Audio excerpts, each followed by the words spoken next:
자, 좀 특별 광고하겠습니다. 저는 우리 성도님들이 부담 느끼는 것을 참 저도 부담이 되는데 부담 느끼지 않기를 바랍니다. 그런데 하나님의 일을 성도와 목회자들이 힘을 합하여 하는 것은 지극히 성경적인 원리고, 또 그렇게 함으로써 하나님이 우리에게 채워주시고 복을 더하여 주시는 것이 성경의 원리이기 때문에 한번 몇 번 앞으로 몇 주 한국을 출발하기 전까지 광고를 할까 합니다. 여기 지금 참여하시는 분들을 보라고 광고한다기보다 예배가 끝나고 나면은 또 이것을 보시는 분들이 한 200분 정도는 되거든요. 또 그 분들도 보시고 주변에 또 쉐어하시고, 그래서 함께 하나님의 일을 했으면 좋겠습니다. 아무래도 제가 미국을 떠나 한국으로 이주하는데 2주잖아요. 비용이 좀 들더라고요. 단순 비행기 값 정도가 아니라 비용이 좀 들더라고요. 그래서 화면에 나오는 이 방식으로 가능하신 분들은 저에게 좀 동참해 주시기 바랍니다. 자, 이제 하나님의 주권이라는 제목으로 오늘 로마서를 살펴보는 24번째 시간입니다. 로마서를 살펴보는 24번째 시간. 자, 우리의 구원에 대한 하나님의 주권에 대해 사도 바울이 설명하는 내용입니다. 하나님의 주권, 영어로 the sovereignty of God 또는 lordship 이러죠. 다르게 말하면 하나님의 통치 또는 하나님이 통치하는 권세, 이런 뜻입니다. 우리가 하나님의 주권 또는 하나님의 통치하시는 권세를 믿지 않으면 결코 기독교 신앙이 바르게 자리를 잡을 수가 없습니다. 하나님의 주권을 믿는다는 것은 내 영혼의 구원과 나의 인생과 인류의 역사에서 벌어지는 모든 중대사가 하나님의 작정 속에 있거나 또는 하나님이 분명히 허락하셨기 때문에 벌어졌음을 인정하는 것입니다. 자, 성경은 분명하게 하나님의 주권이 모든 만물에 미치고 있다고 말씀합니다. 이는 만물이 주에게서 나오고 주로 말미암고 주에게로 돌아감이라. 영광이 그에게 세세에 있으리로다. 아멘. 로마서 11장 36절이죠. 만물이 주에게서 나왔다라는 것은 모든 것이 하나님으로부터 창조되었다, 이 뜻입니다. 우리가 보고 경험하는 모든 것은 하나님이 창조하신 것입니다. 우리의 자식들도 하나님이 우리를 통하여 창조하신 자들이고, 하늘을 나는 비행기도 하나님이 창조하셨고, 또 존재하는 모든 것은 하나님께서 자기의 계획과 작정을 따라 창조하셨습니다. 그러니까 하나도 존재하는 만물은 하나님의 계획과 주권에서 벗어나지를 못합니다. 심지어 하나님을 배반하고 하나님의 자리를 탐내다가 하나님의 영원한 심판에 떨어진 사단도 여전히 하나님의 주권 아래에 있습니다.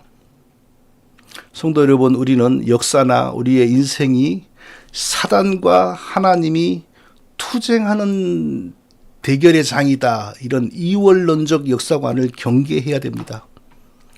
우리 한국 사람들은 오래전에 TV에서 전설의 고향, 그것을 많이 봐서 그런지 인생이나 역사를 하나님과 마귀의 대결의 장으로 생각하는 경향이 강합니다. 그래서 한때 한국교회의 귀신론이라고 하는 것이 성행했습니다. 귀신론은 모든 불행과 고통의 원인을 귀신으로 상정합니다. 암도 귀신 때문에, 교통사고도 귀신 때문에, 가정불화나 이혼도 귀신 때문에, 자식의 탈선도 귀신 때문에, 모든 고통과 불행을 전부 귀신 때문에 일어난 일로 간주하고 귀신을 쫓는 데 촉각을 곤두세웁니다. 그러나 성경은 분명히 이는 만물이 주에게서 나오고 주로 말미암고 주에게로 돌아감이라. 영광이 그에게 세세에 있으리로다. 아멘. 이렇게 말합니다. 만물이 주에게서 나오고 주에게로 돌아간다. 귀신이 중간에 농간할 틈은 없는 거죠. 귀신도 하나님의 피조물이고 변질된 피조물이죠. 귀신의 대장 마귀도 하나님의 피조물입니다. 변질된 피조물이죠. 모든 피조물은 하나님의 손에서 나왔고 그 어떤 피조물도 하나님의 통치와 다스리는 권세로부터 벗어나지 못합니다. 그렇다면 귀신론의 문제는 뭐겠습니까? 가능성이 얼마나 되는지 모르겠으나 암도 귀신이 만들어낼 수 있겠지요. 귀신이 방해하여 가정불화도 만들고 이혼도 만들어낼 수 있겠지요. 자식들을 탈선하게 만들 수도 있겠지요. 그런데 그 불행을 해결하는 길은 귀신을 쫓아내는 것이 아니라는 사실입니다. 그 불행을 해결하는 길은 나와 하나님과의 관계를 개선하는 겁니다. 나를 죄에서 건지고 하나님의 원래의 계획과 목적에 맞는 사람으로 살아가도록 만들면 그 불행을 하나님이 자연스럽게 치유하여 주십니다.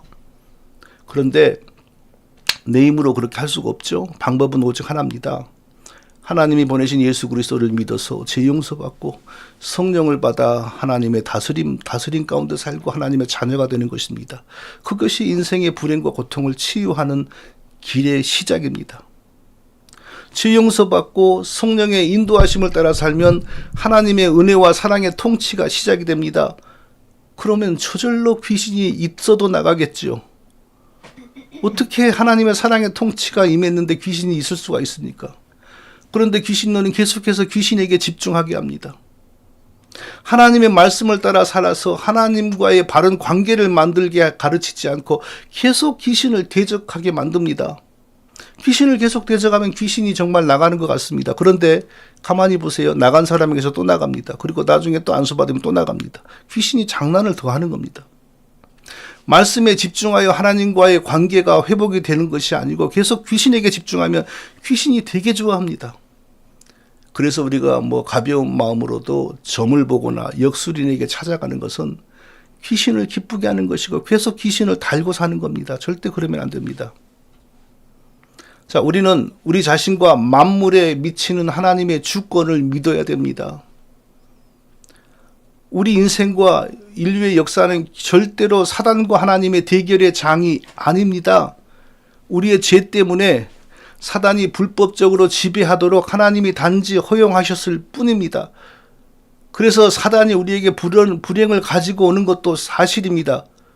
그것은 우리가 아담과 함께 범죄하여 죄인으로 태어났고 그래서 사단에게 악한 통치의 빌미를 내어 주었기 때문에 하나님이 그리 허용하셨기 때문입니다.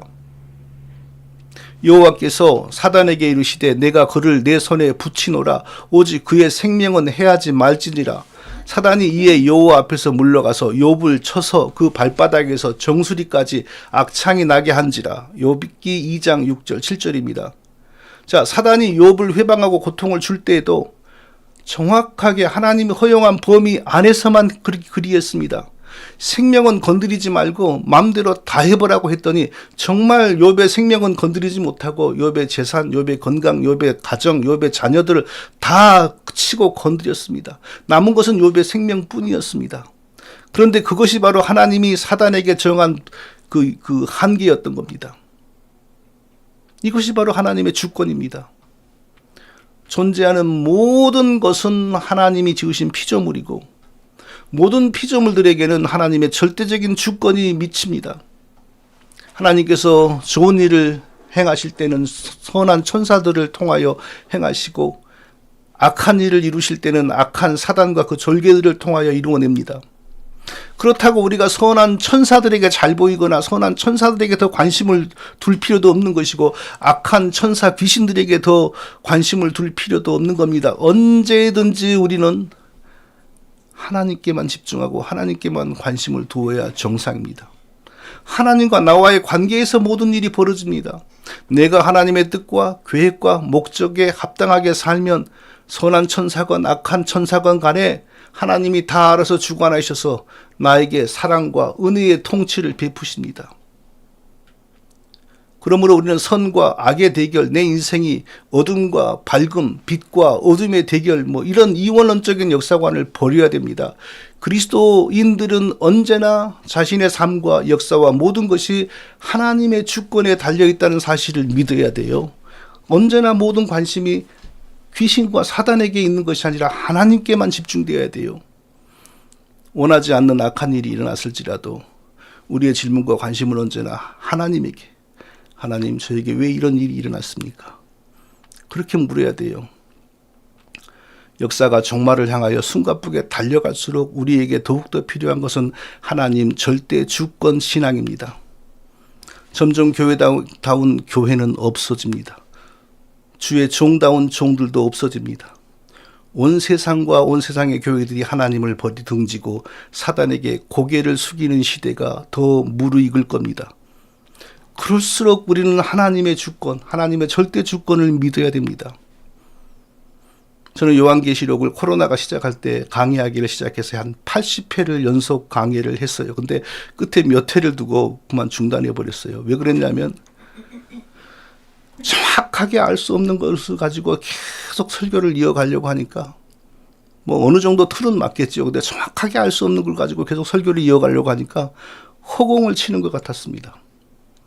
왜 칼빈이 다른 모든 성경들에 대해서는 주석을 남겼는데 요한계시록은 손을 대지 않았는지, 주석을 남기지 않았는지 이해가 되었습니다.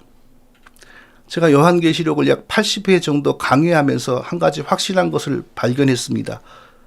그것이 뭐냐 하면요, 뭐 일곱 인을 떼고 일곱 대접이 어떻고 일곱 나팔이 어떻고 막 이런 것이 전개될 때마다 지상에서는 온갖 악한 일이 벌어집니다. 참다운 교회가 없어지고 참된 신자들이 보기 어려워집니다. 그런데 분명한 것은 그럴지라도 역사를 주관하시고 교회와 사단과 만물을 그 뜻대로 통치하시는 분이 예수 그리스도라는 사실입니다. 사단은 지상의 모든 시대마다 자기의 대리자 적그리스도를 세웁니다. 적그리스도는 지상에서 사단의 대리자가 되어 교회를 변질시키고 성도들을 변질시키고 믿음을 버리게 하는 그런 사람입니다. 그런데 요한계시록은요, 그 적그리스도마저도 하나님이 있게 하셨고 하나님의 뜻과 상관없이 나타나서 교회를 괴롭히고 성도들을 미혹하는 적그리스도는 한 명도 없다고 말합니다. 자, 저희에게 이르시되 땅이나 땅의 풀이나 푸른 것이나 각종 수목은 해하지 말고 오직 이마에 하나님의 인 맞지 아니한 사람들만 해하라 하시더라. 요한계시록 9장 4절이죠. 적그리스도를 세우고서 하나님께서 사단에게 이마에 인 맞지 않은 사람들만 해치라. 적그리스도에 의하여 희생되는 사람들은 하나님이 이미 적그리스도에게 내어준 사람이라는 겁니다. 욥을 해치고 참수하는 사단에게 하나님이 그의 생명은 건드리지 말고 나머지는 마음대로 해보라라고 범위를 설정하신 것과 똑같습니다. 성도 여러분, 오늘 설교에서 우리가 첫 번째로 기억해야 될 첫 번째 중요한 사실은 하나님의 이와 같은 주권을 부정하는 사람은 구원을 이해할 수도 없고 구원의 원리를 이해할 수도 없고 기독교 신앙도 바르게 이해하고 정립할 수 없다는 사실입니다. 하나님의 주권을 부정하는 사람, 하나님의 주권을 믿지 못하는 사람은 구원을 바르게 이해하고 설명하지도 못하고 기독교 신앙도 바르게 전도하지 못한다는 겁니다. 9장에서 사도 바울은 하나님이 주신 율법을 지킨다고 열심히 애를 썼던 유대인 동족들 대부분이 버려지고 극소수가 예수 그리스도를 믿는다는 그 사실이 너무 슬프다고 했습니다. 동족 유대인들이 그리스도인께로 나와 구원을 받을 수만 있다면 자신은 저주를 받아 그리스도에게서 끊어져도 좋다고 말했습니다. 그러면서 사도는 이스라엘 사람으로 태어났다고 해서 다 구원받는 것이 아니고 그 속에서도 하나님의 구원을 위한 택하심을 받은 소수의 사람들만 구원을 얻는다는 사실을 설명했습니다.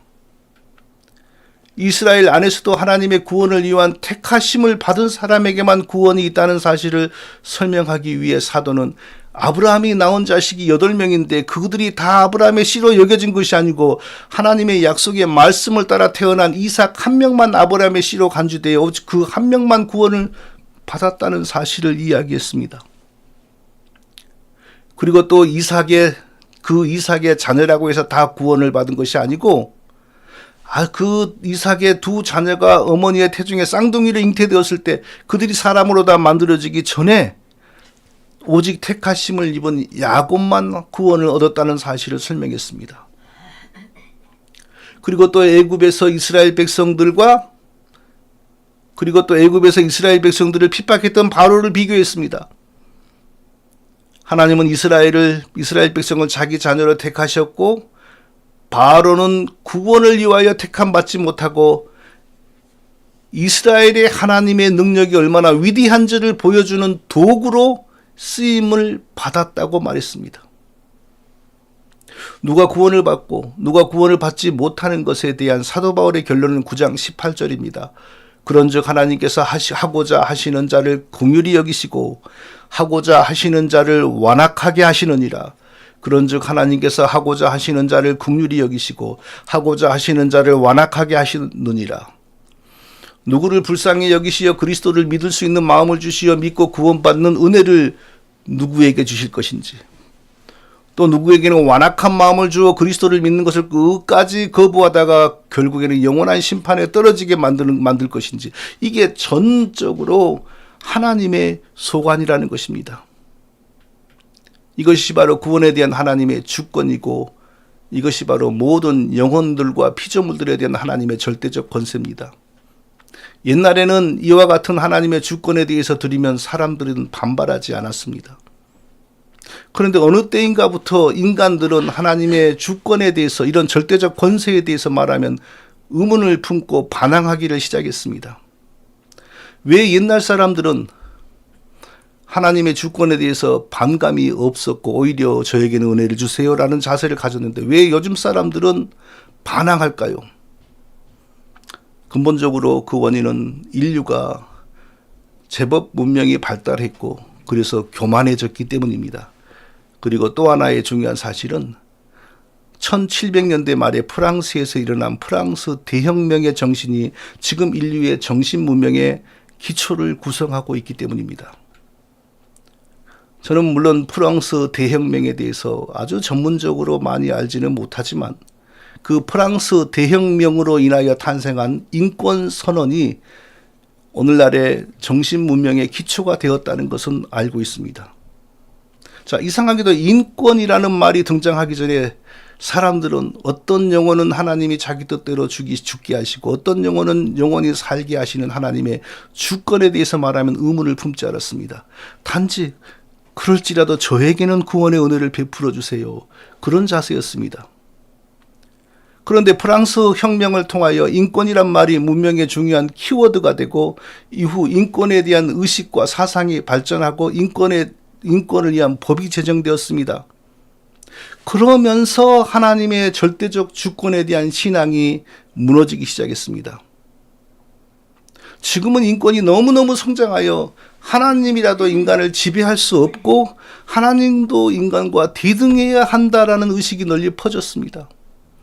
교회에 나오는 목회자들과 신자들도 다 세상에서 그런 사상이 학습되어 있습니다. 그러니까 교회도 자연히 하나님 주권에 대한 신앙이 예전과 같지 않고 흔들리고 있는 겁니다. 어떤 영혼을 영원히 죽게 하시고 또 어떤 영혼을 영원히 살게 하시는 하나님의 절대적 주권에 대해 사람들이, 또 이 시대의 사람들이 더 도전하고 반항하는 또 다른 이유는, 자, 하나님이 어떤 사람을 완악하게 한다라는 말에 대해서 오해하기 때문입니다. 자, 우리말로 완악하게 하다라고 번역되니까 마치 하나님께서 어떤 사람을 구원받지 못하도록 그 마음을 더 죄악되게 하고 악화시킨다라는 것처럼 들립니다. 절대로 그런 뜻이 아닙니다. 완악하게 하다라는 말의 근본적인 의미는 그냥 내버려 두신다 이 뜻입니다. 그냥 내버려 두신다. 아담의 후손으로 태어난 모든 사람들은 제약된 성품을 이미 가지고 출생합니다.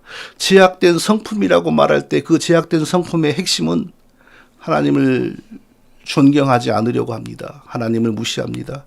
자기 구원에 대해서는 아무 관심이 없습니다. 구원을 위해 필요한 일을 알려고도 하지 않고 할 수도 없고 자기 영혼의 유익을 위하여서는 아무런 일도 못한다는 것입니다. 자, 이렇게 하나님 앞에서 죄인으로 태어난 사람을 완악하게 한다라는 말의 진짜 의미는 그 사람의 죄악됨을 더 악화시킨다는 뜻이 아니고 그냥 그대로 둔다는 뜻입니다. 여러 죄악된 성향을 타고난 죄인을 하나님께서 교정하여 주시지 않고 그대로 두시면 어떻게 됩니까? 타고난 죄성이 그 사람의 구체적인 성품으로, 구체적인 인격으로 굳어집니다. 그것이 바로 하나님이 어떤 사람을 완악하게 하신다라는 말씀의 뜻입니다. 그래서 영어 성경은 완악하게 하다를 하든이라는 단어로 번역을 했어요. 제가 미국에 와서 하든이라는 단어를 어떤 미국 사람으로부터 들은 것이 생각이 납니다. 오래전에 한국으로 떠난 이민 하시는 어떤 분이 사고가 나서 철판이 찢어진 97년식 도요타 캠리라는 차를 주고 가셨어요. 그때 당시는 그게 물론 그때도 낡은 차였죠. 그런데 97년식 도요타 캠리는 그 서민들이 쓰는 차 중에서 아주 질긴 차입니다. 저가형 자동차 중에서 세계 최고로 내구성이 좋은 차였습니다. 그래서 제가 그것을 찢어진 철판을 용접을 하게 하고 그리고 새로운 색칠을 하게 했어요. 뭐 한국에서 야매로 한다 그런 수준의 작업이었어요. 그러니까 돈을 적게 주고 작업을 하니까 페인트 칠을 해놔도 귀티가 안 나요. 그래서 제가 수작업으로 광택을 내고 싶어가지고 광택 내는 약품을 사러 갔더니 파는 사람이 제 차를 보더니 뭐라 그러냐면 금방 새로 색칠을 한 걸 알더라고요. 그러면서 wait a few more day, let it harden 그러더라고요. 네, let it harden, 굳어지게 놔둬라 이러, 단단히 굳어지게 놔둬라. 그러니까 아직 페인트가 단단하게 굳어지지 않았으니까 굳어지게 그냥 놔둬라 이러더라고요. 그래서 제가 이 하든이라는 단어를 미국 사람들이 어떻게 쓰는지를 기억을 하는 겁니다. 그러니까 어떤 성향을 가지고 있어요, 어떤 물체가. 그런데 그게 좀 더 시간이 지나고 단단히 자리를 잡아야 그 성향이 분명해지는 거예요. 그걸 보고 하든이라고 하더라고요. 자, 우리 모든 사람들은 아담의 자식으로 출생했습니다. 죄인으로 출생한 거죠. 죄인으로 출생했을지라도 하나님이 개입하시어 은혜를 베푸시면 죄인의 신분이 의인으로 변합니다. 그리고 변화된 영적인 신분에 맞게 성품도 하나님이 고치십니다. 하나님의 은혜 안에서 신분과 성품의 변화는 성령의 역사로 확실하게 일어날 수 있습니다. 이게 성도를 향한 하나님의 은혜입니다. 그러나 하나님께서 택하시지 않은 사람에게는 그런 은혜를 주시지 않습니다. 죄인으로 태어난 그 상태에 그대로 두어버립니다. 그러면 어떻게 됩니까? 모든 종류의 죄성을 타고난 사람이 시간이 지나면서 서서히 더욱더 견고하게 죄인의 성품으로, 죄인의 인격으로 굳어져 갑니다. 결코 하나님을 섬길 수 없는 죄인으로, 결코 그리스도를 믿고 회개하여 하나님의 뜻에 합당하게 살아가는 사람으로 변하지 않습니다. 성품과 인격이 완전히 죄인으로 굳어집니다.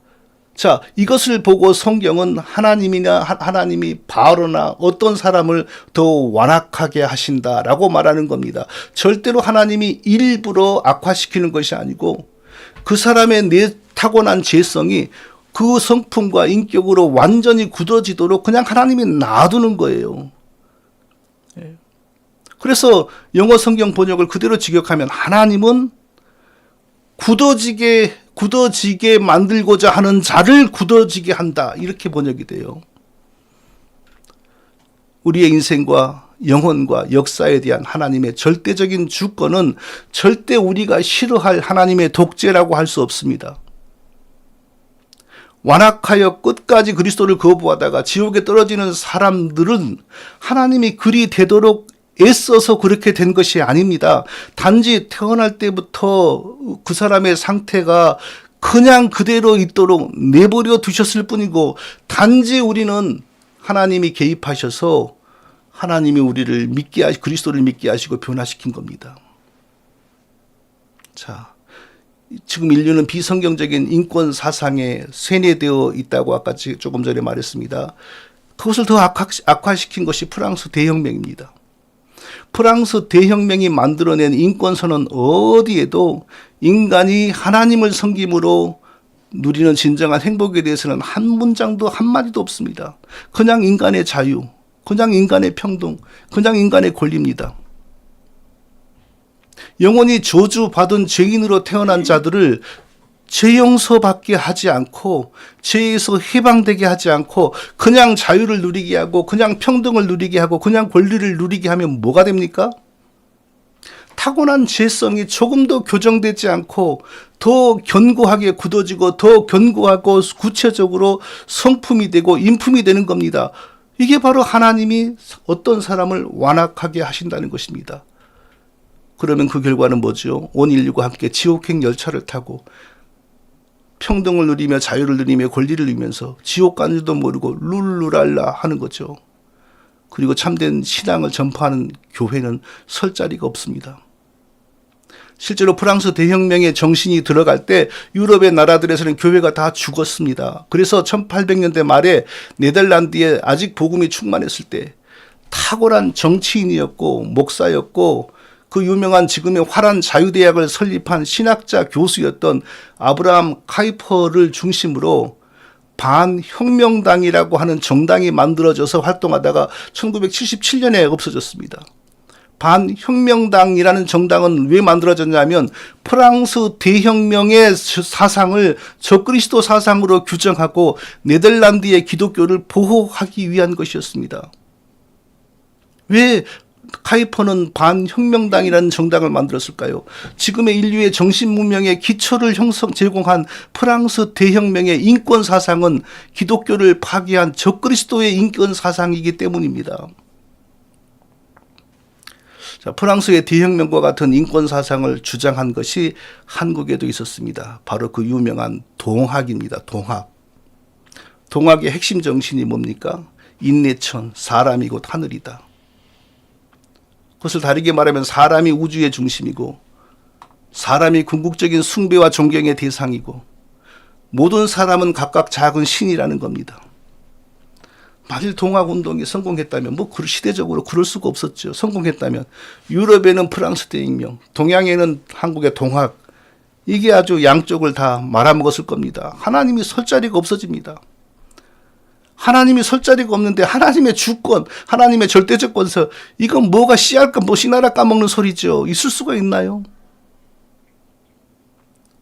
그리고 하나님을 인정해도 사람이 인정해 주는 것만큼만 하나님이 인정됩니다. 인간과 하나님은 결국 대등해지는 거죠. 옛날처럼 다수가 소수에게 지배당하는 시대가 좋았다, 그런 것이 아니고요. 하나님과 무관하게, 복음과 무관하게 인간에게 자유와 평등과 권리를 주겠다고 나타나는 사상을 항상 우리가 주의해야 된다는 것입니다. 그런 공약을 하는 사람이야말로 사단이 지상에 자기 대리인으로 세운 적그리스도 지식인들이 하는 일입니다. 자, 사람과 만물에 대한 하나님의 절대적인 주권은 완전하게 인정이 돼야 됩니다. 그렇지 않으면 성경적인 신앙이 설 자리가 없습니다. 하나님의 절대적 주권이 인정되지 않으면 필연적으로 구원에 대한 인간의 지분이 들어갑니다. 하나님은 구원의 길을 알려주시고 구원의 문을 열어주시면서 인간은 자기의 의지로 구원의 길을, 그 하나님이 알려준 구원의 길을 택하여 들어가게 됩니다. 그렇게 가르치게 됩니다. 그러면 하나님은 사람이 인정하는 만큼만 하나님이 되는 겁니다. 그렇게 가르치는 거짓 믿음이 모든 시대마다 언제나 있었습니다. 초대교회의 펠라기오스주의, 그 이후에 세미펠라기오스주의, 그 세미펠라기오스주의가 곧 로마교회의 신학이고요. 종교개혁으로 그게 물러갔지만 얼마 후에 알미니안주의로, 그리고 알미니안주의의 영향을 받은 영국의 웨슬리 신부, 성공의 웨슬리 신부가 웨슬리안주의로, 전부 그런 사상입니다. 하나님의 주권이 없습니다. 하나님이 길을 여시고 길을 보여주면 사람이 자기 의지로 그 길을 택하고 그 길로 걸어갑니다. 그러니까 하나님의 절대 주권이 부정됩니다. 하나님과 사람의 역할 분담이 가르쳐지는 것입니다. 그러나 성경은 사람의 영혼이 죽고 사는 것과 모든 피조물들의 운명은 하나님의 절대적인 권세에 달렸다고 분명하게 말씀합니다. 리브가에게 이르시되 큰 자가 어린 자를 섬기리라 하셨나니 기록된 바 내가 야곱은 사랑하고 에서는 미워하였다 하신 것과 같으니라. 기록된 바 내가 야곱은 사랑하고 에서는 미워하였다 하신 것과 같으니라. 로마서 9장 12, 13절. 야곱과 결혼한 리브가의 태중에 쌍둥이 아들들이 잉태되었는데 하나님은 사람의 관점에서 보기에 아무 근거 없이 오직 자기 뜻대로 큰 자는 어린 자의 지배를 받을 것이고 나는 작은 자를 사랑하고 큰 자를 미워한다. 이것이 인생과 모든 영혼들과 만물에 대한 하나님의 절대적인 주권이 아니면 뭐겠습니까? 자, 그럼 사도 바울이 이 하나님의 주권을 오늘 본문에서 어떻게 설명하는지 보겠습니다. 19절 20절입니다. 혹 내가 내게 말하기를 그러면 하나님이 어찌하여 허물하시느냐 누가 그 뜻을 대적하느냐 하리니 이 사람아 내가 누구이기에 감히 하나님께 반문하느냐 지음을 받은 물건이 지은 자에게 어찌 나를 이같이 만들었느냐 하겠느냐. 네. 누구는 살려주고 누구는 영원히 죽도록 내버려 두신 하나님의 주권에 대해서 사도 바울의 설명은 아주 간단합니다. 지음을 받은 물건이 자기를 지은 사람에게 어째서 나를 이 모양으로 지었느냐라고 항의할 권한이 없다는 겁니다. 만들어진 물건은 자기를 만든 사람과 동등해질 수가 없습니다. 내가 밥 먹을 때 쓰기 위해 수저를 만들었더니 수저가 나에게 왜 나를 수저로 만들었어요? 나는 포크가 되고 싶었는데. 이럴 수 있습니까? 같은 피조물이잖아요. 저도 하나님의 피조물. 수저도 하나님이 저를 통하여 만든 피조물. 피조물 세계에서도 만들어진 자는 만든 자에게 항의를 못합니다. 하물며 창조주와 피조물 사이에 어떻게 그런 일이 있겠습니까? 하나님의 진리, 특히 하나님의 창조의 진리는 변하지 않습니다. 아무리 시대가 변해도 이것은 달라지지 않습니다. 다만 사람이 교만하고 오만해질 뿐입니다. 그러나 하나님은 말씀을 거역하고 교만한 사람에게 복을 주시지 않고 미워하십니다. 21절을 읽겠습니다. 토기장이가 진흙 한 덩이로 하나는 귀히 쓸 그릇을 하나는 천이 쓸 그릇을 만들 권한이 없느냐. 사람과 하나님의 관계를 진흙과 토기장이의 관계로 비유하고 있습니다. 토기장이는 자기의 뜻대로 진흙을 빚습니다. 그리고 자기의 뜻대로 밥그릇도 만들고 국그릇도 만들고 무슨 오광도 만들고 뭐 귀한 거 천한 거 자기 마음대로 만듭니다. 그 어떤 나라의 진흙도 토기장이에게 나를 밥그릇으로 만들어주세요. 귀족들 밥상에 올라가는 것으로 만들어주세요. 라고 요구하거나 항의할 수가 없습니다. 그런 일은 가능하지가 않습니다.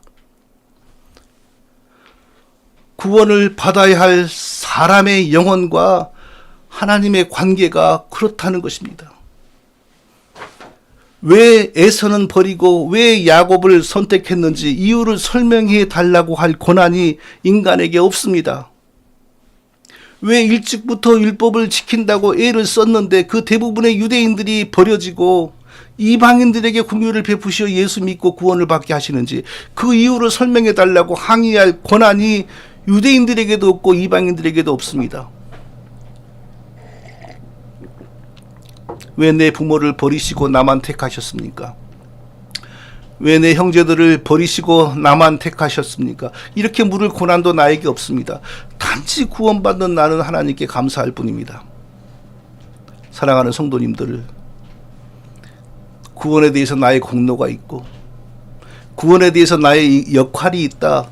하나님의 절대적 주권을 조금이라도 훼손하는 교회나 목회자들을 피하셔야 됩니다. 결코 성경적인 신앙, 하나님의 복을 받는 믿음을 가질 수가 없습니다. 우리의 구원은 오직 하나님의 은혜로 시작이 되어 은혜로 마칩니다. 내가 구원받는 것 전부 하나님의 은혜와 주권에 속한 일입니다.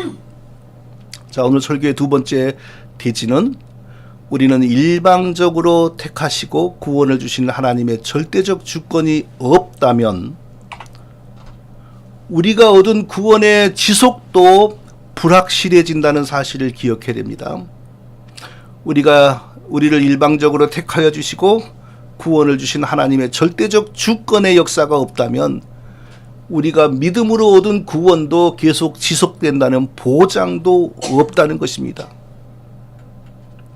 일반적으로 구원에 관하여 하나님과 사람의 대등한 관계를 가르치는 교회들과 목회자들은 사람이 자기 의지로 그리스도를 믿어 구원을 얻었을지라도 그 구원의 완전성과 영원성을 부정합니다.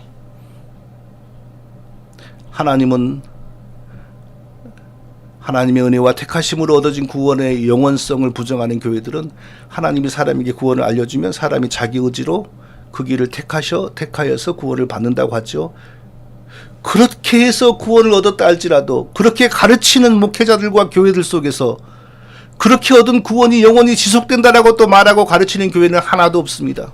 그렇게 구원을 얻었으면 끝까지 죽어서 숨 넘어갈 때까지 구원에 합당한 행위를 계속 유지해야 한다고 합니다. 왜냐하면 하나님의 주권으로만 얻어진 구원이 아니고 나의 행위가 영향을 미친 구원이기 때문입니다.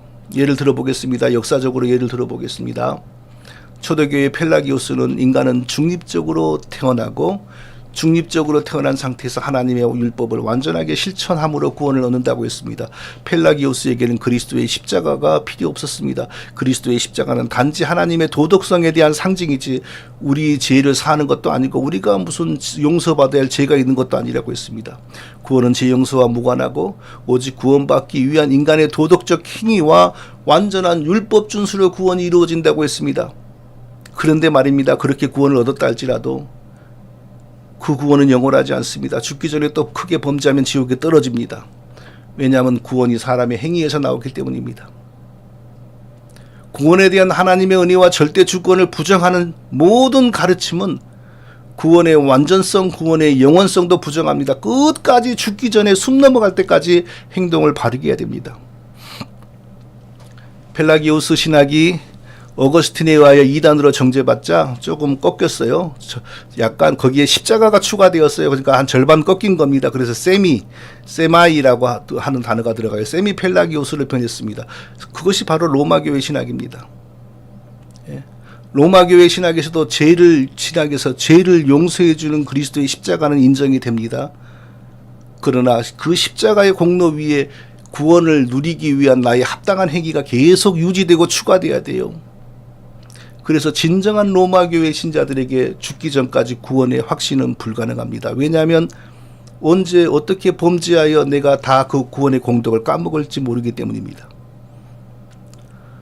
종교개혁으로 세미펠라기오스와 로마교회 신학이 배척되었습니다. 그러나 곧바로 종교개혁교회 안에서 알미니안주의가 일어났습니다. 알미니안주의도 펠라기오스와 세미펠라기오스주의와 로마교회처럼 구원에 대한 하나님의 절대적 주권을 부정합니다. 구원의 길을 하나님이 보이시면 사람이 자기 의지로 그 길을 택하여 선택함으로 구원을 받습니다. 그러나 그 구원은 완전하고 영원한 구원이 아닙니다. 계속 구원받기에 합당한 삶을 살아야 될 책임이 있습니다. 그렇지 못하면 지옥에 떨어질 수 있습니다. 그 알미니안주의가 네덜란드에서 일어났는데 바로 바다 앞에 있는 영국에서 국교의 신부였던 존 웨슬리가 거기에 큰 영향을 받았어요. 그래서 웨슬리가 나름대로 또 일가를 이루었는데 그걸 웨슬리안주의라고 하고 그냥 쉽게 말하면 감리교입니다. 역시 웨슬리안주의에도 구원에 대한 하나님의 절대적 주권이 없습니다. 하나님이 인간에게 구원의 길을 보이면 인간이 자기 의지로 선택합니다. 그래서 구원을 얻습니다. 그런데 그 구원은 완전한 구원이 아닙니다. 그 구원에 합당한 행위가 계속 요구됩니다. 그렇지 못하면 취소되어 지옥에 떨어질 수 있습니다. 성결교회가 바로 이 감리교에서 나왔죠. 똑같은 신학이에요. 나사렛 교단에도 이게 강하죠. 침례교회도 이게 강하죠. 장로교는 안 그럴 것 같지만 이미 장로교 속에도 이게 많이 들어갔어요. 변승우라고 하는 사람 기억하시죠? 원래 감리교에서 목사 안수를 받았어요. 구원 이후에 회개하지 않아서 지옥에 가는 많은 크리스찬들을 계시로 하나님의 계시로 알게 되어 책을 썼지 않습니까? 지옥에 가는 크리스찬들 전부 이런 식입니다. 그럼 이런 식이라면 어디 불안해서 구원 받겠습니까? 구원 받지 말고 살다가 죽기 3일 전에 구원 받고 아무 일도 하지 말고 침상에 누워 있다가 숨 끊어지는 게 제일 복이겠습니다. 어디 불안해서 구원 받겠어요? 이런 식이라면. 자, 이것이 바로 구원에 대한 하나님의 절대적 주권을 부정하는 교회들과 목회자들의 영적인 실상입니다. 하나님이 자기 뜻대로 누구를 택하시고 그 사람에게 일방적인 구원의 은혜를 베푸시어 영원하고 완전한 구원을 단번에 주신다는 성경의 가르침을 거부하는 사람들의 실상이 이러합니다. 성도 여러분, 하나님의 절대적 주권은 우리에게 고마운 것이지 절대로 나쁜 것이 아닙니다. 하나님의 주권이 우리에게 미치지 않았고 우리가 우리 스스로 구원을 받아야만 했다면 우리에게는 사실 구원도 없었고 구원을 받았을지라도 우리 힘으로 유지하지도 못합니다.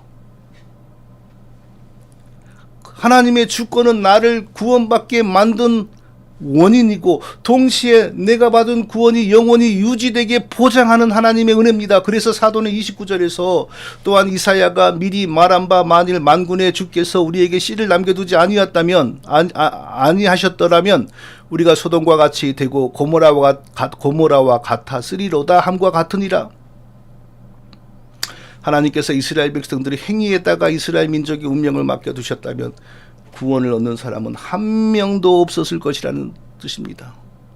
하나님이 자기 주권으로 이스라엘 민족을 넓게 택하시고 자기의 구원사를 위하여 넓게 택하시고 또 그 속에서 구원을 주시기 위하여 자기 주권으로 또 한 사람들을 별도로 택하시고 그리고 그들의 행위를 보지 아니하고 자기의 주권을 따라 은혜를 베푸심으로 그래서 이스라엘 백성들이 다 죽어 넘어져도 소수의 남은 자가 있게 되었다는 것입니다.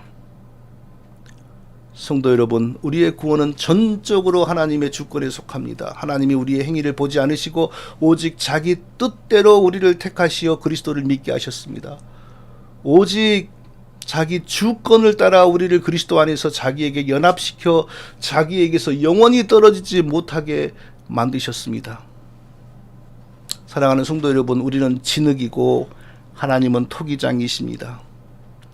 토기장이는 자기 뜻대로 자기 맘대로 흙을 모아서 물에 섞어 빚습니다. 그리고 자기 뜻대로 자기 맘대로 귀한 그릇을 만들고 천한 그릇을 만듭니다.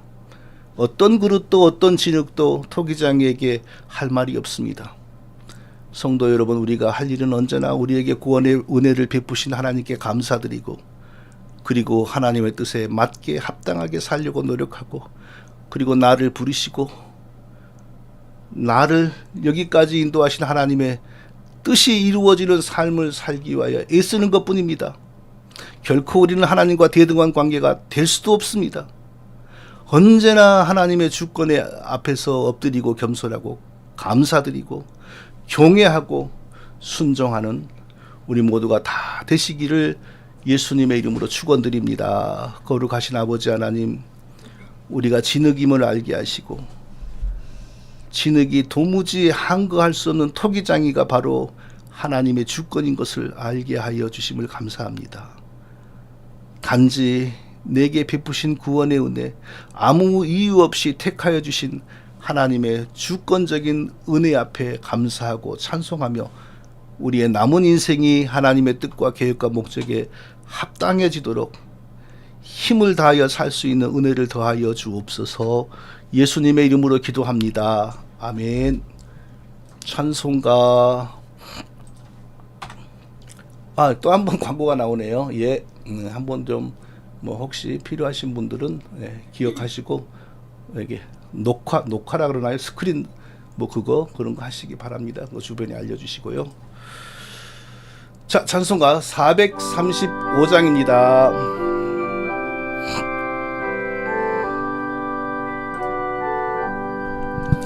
나의 영원하신 기업 생명보다 귀하다.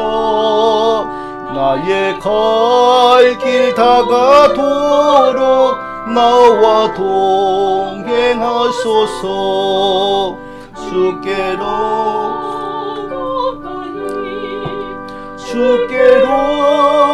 가오니 갈 길 다가도록 나와 동행하소서. 세상 부귀 아니람과 모든 명예 버리고 험한 길을 가는 동안 나와 동행하소서. 주께로 가까이 주께로 가오니 나의 갈 길 다가도록 나와 동행하소서.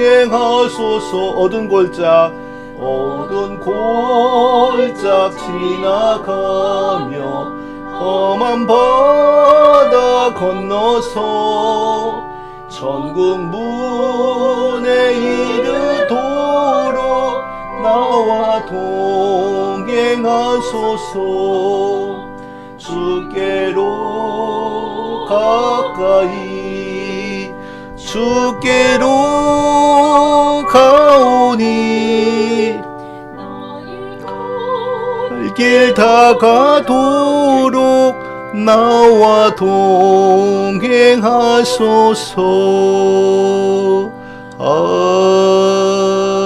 아멘. 성도 여러분, 한 주간 잘 계셨나요? 제가 이제 6월 23일 비행기로 귀국하는데 그 모든 과정이 순탄하고 순조롭도록, 아까 제가 말씀드린 것처럼, 소두에 말씀드린 것처럼, 제가 미국을 떠나기 전에 뉴욕에 이제 꼭 만날 사람들도 있고 또 갈 일도 있고 해서 갔어요. 가서 우리 스피커 스튜디오, 지금 여기 이름 있잖아요. 네, 성도님도 뵙고 교제하고 함께 식사도 하고 좋은 시간이 많았어요. 그런데 갑자기 꽝 하고 그냥 이 내리막길에서 브레이크 밟아도 뭐 물기가 있는 도로니까 잡히지 않고 쓱 스키를 타더라고요. 그래서 앞에 차를 받는 것을 그냥 제가 눈을 멀뚱멀뚱 뜨고 다 봤습니다. 네.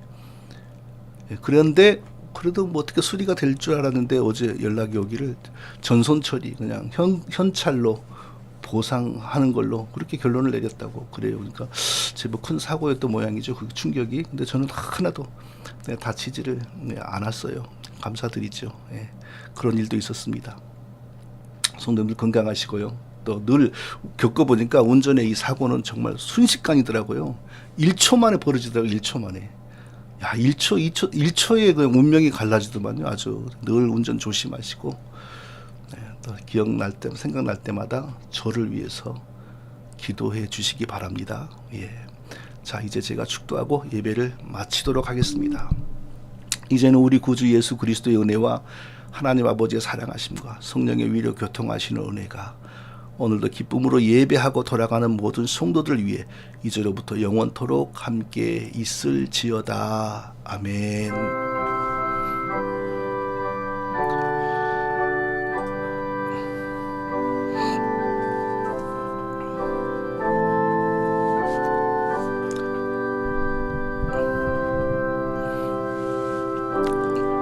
자, 우리 인사 나누고 또 헤어지도록 하지요. 이장구 성도님 누구십니까? 처음 뵙죠? 반갑습니다. 자, 이 한 주간도 건강하시고 우리 다음 주에 뵙도록 하겠습니다.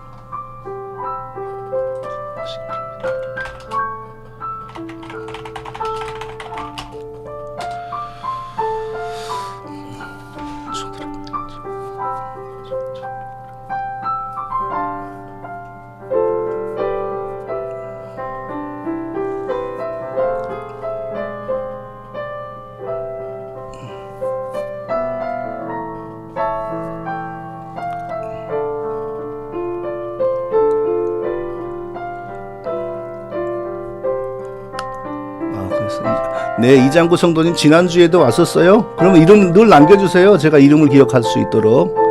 반갑습니다. 또 가능한 한 뭐 형편이 되시고 여건이 되시면 자주 오십시오. 서울에 사시면 혹 구로구 독산역에서 바로 옆에 있는 그 회의실 대여업체에서 7월 1일부터 예배를 시작하거든요. 그때 한번 오시든지요. 자, 성도 여러분 평안하십시오. 이제 방송을 종료하겠습니다. 5을 세고 마치겠습니다. 하나, 둘, 셋, 넷, 5.